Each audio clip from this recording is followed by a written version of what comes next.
Welcome to the Rise Above Project. I'm your host, Joe Perroni. I am a licensed marriage and family therapist, champion bodybuilder, and I've been a personal trainer for about 30 years. This podcast is about helping people with their emotional, spiritual, and physical fitness. I value strength, toughness, and truth. I despise complacency, the victim mentality, and following the herd. If you find my work to be valuable, please subscribe to my channel and tell a friend.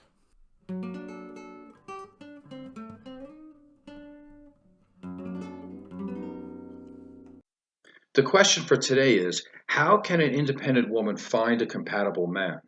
The question I first started with was, is it difficult for a strong woman to find a good man? I've been a trainer and therapist for about 30 years, and I can say that about 80% of my clientele is female. Over the years, I have trained many women that have asked me this question, even though they already know the answer better than I do. So, of course, the answer is yes. I think most people would agree that strong women do have difficulty finding compatible men. Therefore, the more interesting questions are, why is it difficult for a strong woman to find a compatible man? And the more helpful question, how can an independent woman find a compatible man? In order to answer these questions, I think we need to first define what a strong woman is and isn't. There shouldn't be any difference between what a strong woman and a strong person is. When people refer to women as being strong, I believe that what they are trying to say is that the woman is independent. However, as I will explain later, not every independent person is a strong person. A healthy independent person is financially independent, emotionally mature, can work with others, have their own thoughts, opinions, and interests, understands their weaknesses and strengths, seeks respect, not attention, is confident enough not to be influenced by their jealousy, envy, or insecurities, and they know who they are, and they allow others to be who they are, and they can be supportive and generous with others without sacrificing their principles. But if being strong means a version of independence that includes a decreased ability or an unwillingness to compromise, collaborate, accept influence from a partner, maybe being too regimented, never asking for help, not being able to trust, being much more interested in your needs than your partner's, and in any way telling or showing your partner that you don't need them, then you're going to have great difficulty in finding a mutually satisfying relationship. I have met many independent women who are emotionally numb or overly guarded. And on the flip side, I've also met and worked with many successful independent men who only use relationships as a way to dominate or to exploit their partners. Many times, people who identify as being proudly independent are using it as a euphemism for being distant, cold, and perhaps having a touch of narcissism. Many people who have unresolved childhood trauma or relationship issues become split off from their deeper emotions. Their independence becomes a socially acceptable way of building a metaphorical wall where they refuse to be physically or emotionally vulnerable because they don't want to give up too much power to someone else and they want to remain protected. They may present as being selfish, stubborn, having trust issues, and may fear intimacy and or have a fear of engulfment. So for these reasons, being an independent person does not automatically correlate to having a highly satisfying relationship. It can actually be detrimental.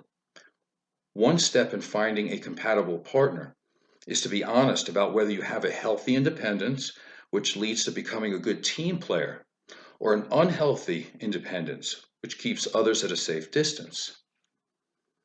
As with most aspects of life, a healthy balance is the most beneficial. A dependent person, by definition, can't be in an equal or reciprocal relationship. They have less options because many of their decisions are based on weakness and deficiencies. A person who is dependent on anyone for anything cannot be fully authentic.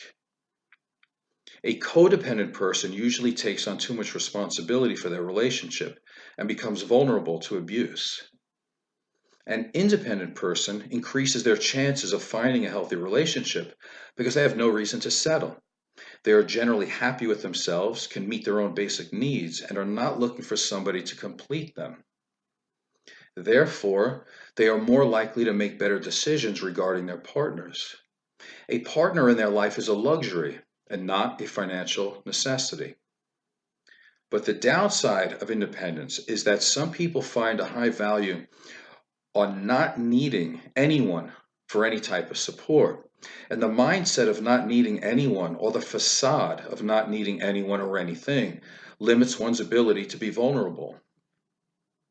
This creates difficulty because the road to intimacy is paved by being honest, trusting, accepting imperfections, and being courageously vulnerable. In addition, although many people value an independent person, very few people feel good if they are being given the message that they are not needed.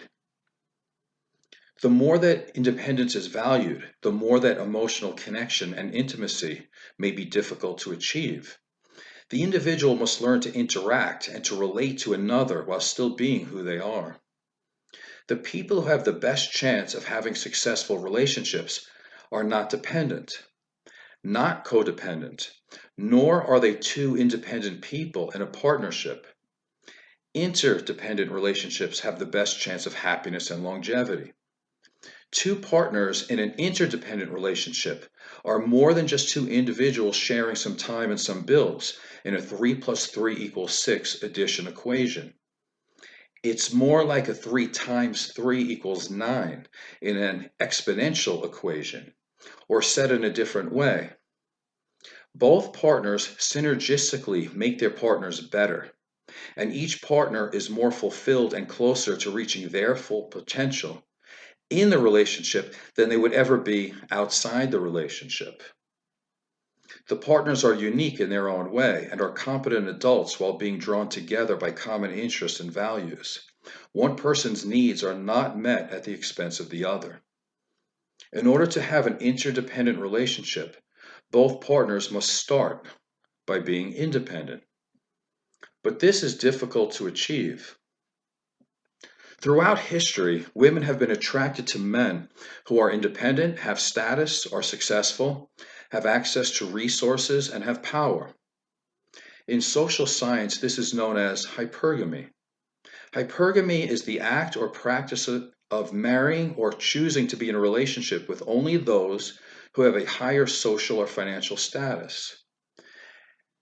And this intimidates many men, mostly from the baby boomer generation, because they feel that a woman who makes as much or more money than them wouldn't be interested in a long-term relationship. Men believe the stereotype that has been that women don't seek to move down or to make lateral moves when considering a long-term relationship. Up until the mid-1990s, these men did have a point because far more women did, and I will use the colloquial term now, more women did marry up than marry down. But these men are living in the past and they need to be updated. Women are now outperforming men in almost every area of life. Therefore, it doesn't make any sense to believe that women are marrying up. Currently, more women are marrying down than up because there is a massive shortage of younger, ambitious men. Many women may feel like they need to settle for less if they want to start a family. Therefore, men are now more hypergamous than women. Many of these men increase their financial status by being less successful and waiting around to get married. Typically, these men are not afraid of independent, financially secure women. But this information comes with a major warning. The men who most welcome independent, successful women were born between 1981 and 1996, meaning that as of 2019, they are between 23 and 38 years old. And at the risk of overgeneralizing, it can be said that the millennial generation is the most open-minded as it concerns independent, successful women. Although the caveat here is that many younger men love financially stable women because they want somebody to take care of them. Understandably, many women would rather be alone than agreeing to take care of a man. So this becomes an interesting generational scenario because on the one hand, you have younger men who love independent women, but they want to be taken care of and are generally lacking typical masculine qualities. And on the other hand, you have older men with more masculine qualities, but they are very suspicious of successful independent women, and they have a lot of difficulty figuring out where they fit in with a woman who doesn't need them. So it appears that women are left to find younger men with appropriate old school qualities or an older man with a more progressive mindset. Either way, a man that can't emotionally support a woman or can't pull his own weight in a relationship is not appropriate relationship material. Women typically have a healthier mindset and approach when it comes to choosing a long term partner than a man does. Women value men who have their life together. Men historically take a very different approach and usually choose partners who don't have their life together. And to highlight the next point, here is a question for women.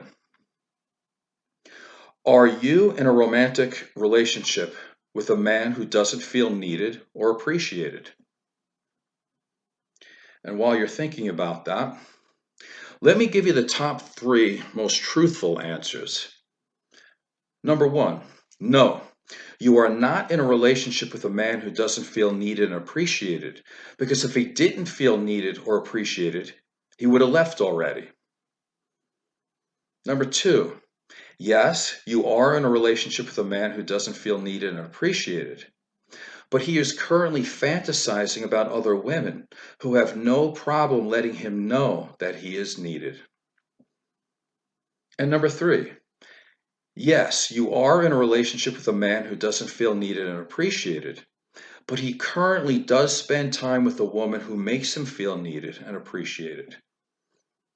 So the next question becomes, what do we do with this information?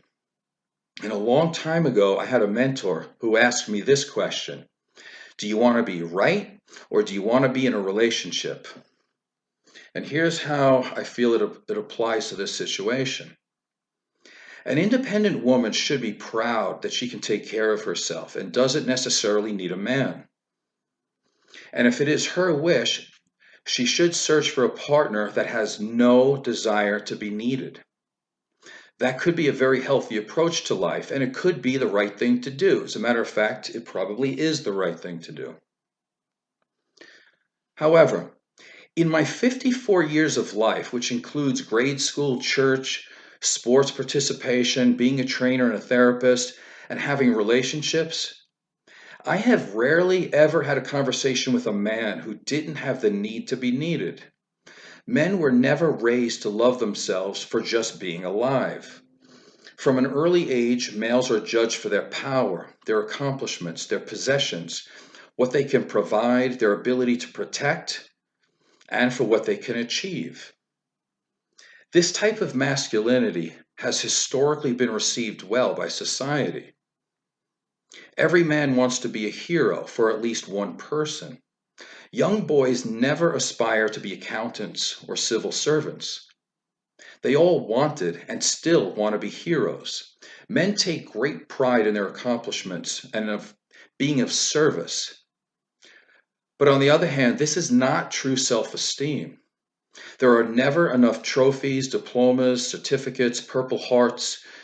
None of that will make them feel worthy because you're only as good as the last time you achieved a lofty goal. A man with true self-esteem would not need to impress himself or others.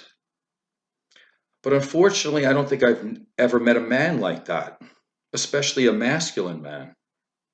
Deep inside most accomplished men is a little insecure boy still trying to get reassurance that he is good enough.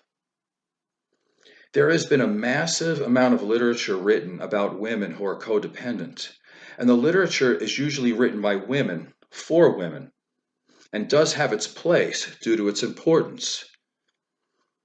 And as a matter of fact, I even have 2 copies of Melody Beattie's book, Codependent No More.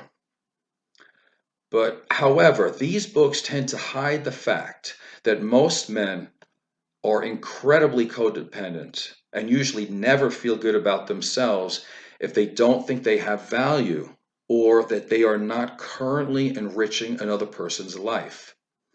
The typical independent man is generally not emotionally independent.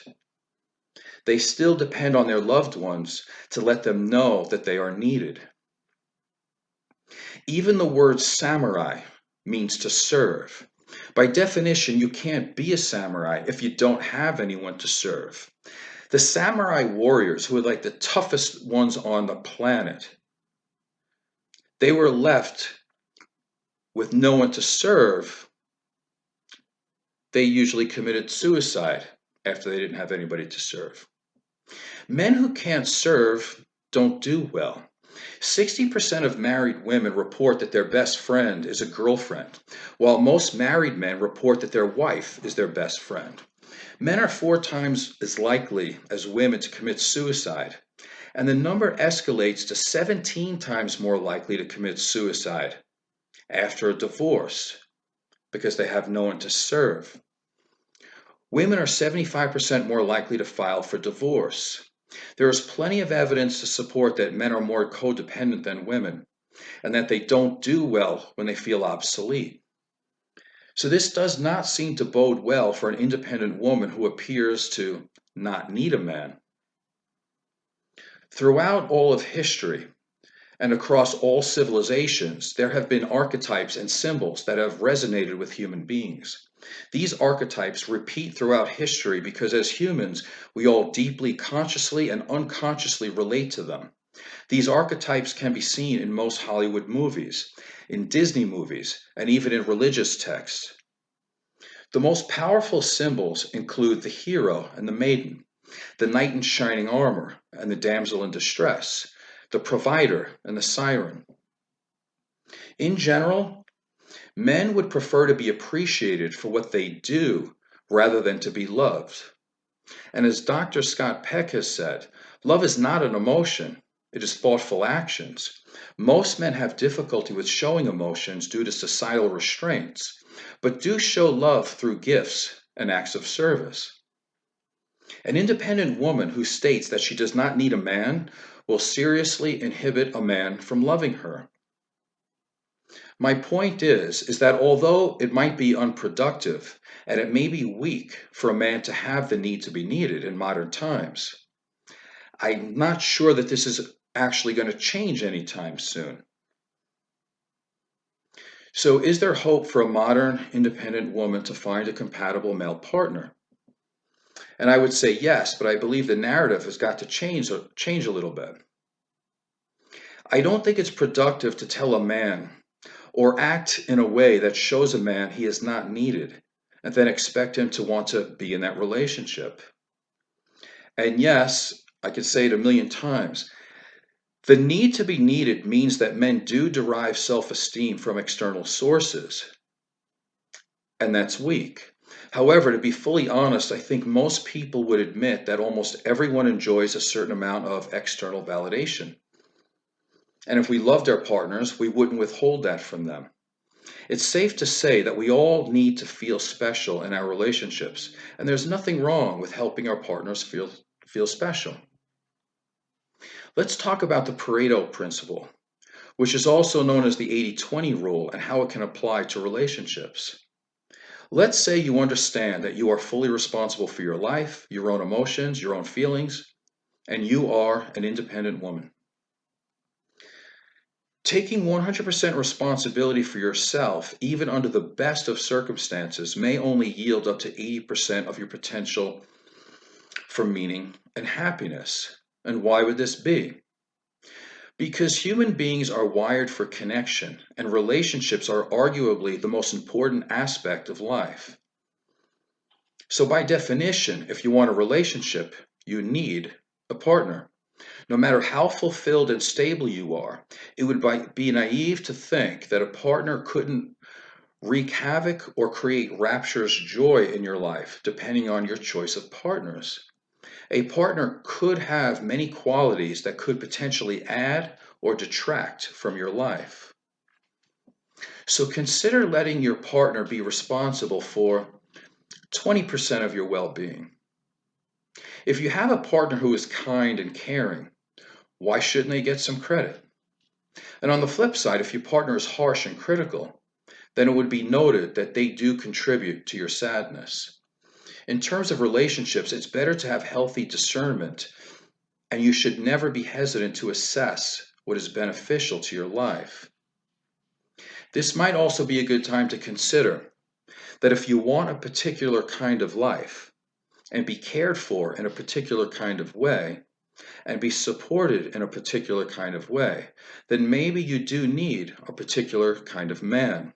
Meaning, we all need someone if we want to experience life and love to its fullest. In the past, needing a relationship was considered normal and was part of the language. The Latin word for relationship is necessito, meaning need, necessity, intimacy, connection, alliance, and union. Currently, women are perceived negatively and/or they feel it's weak to say that they need a man. But I think there can be some middle ground here. Strong, independent women don't need a man financially, but love and belonging is the strongest of emotional needs and can be met best in a pair bond. Here's a short list of benefits you can only get from the right partner that cannot be obtained anywhere else.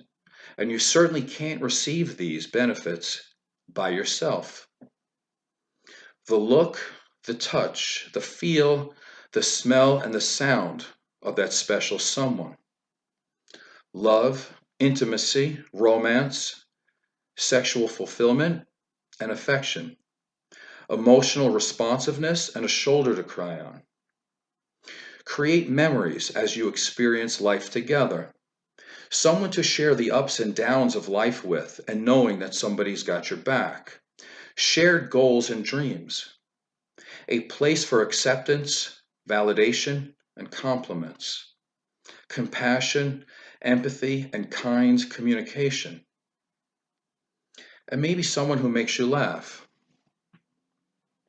In conclusion, yes, successful independent women do have difficulties finding compatible men.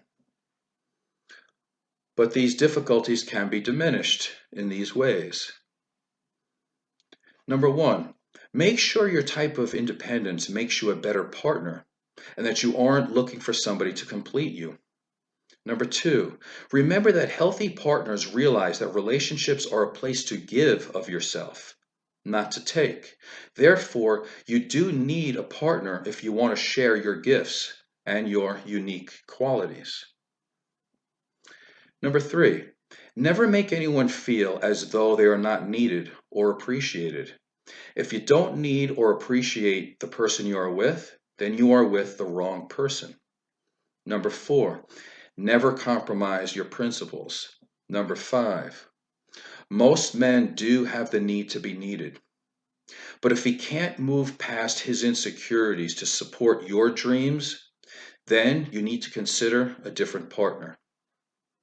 Number six, you can also use his need to be needed for your benefit without him knowing, but I will discuss that on a different show.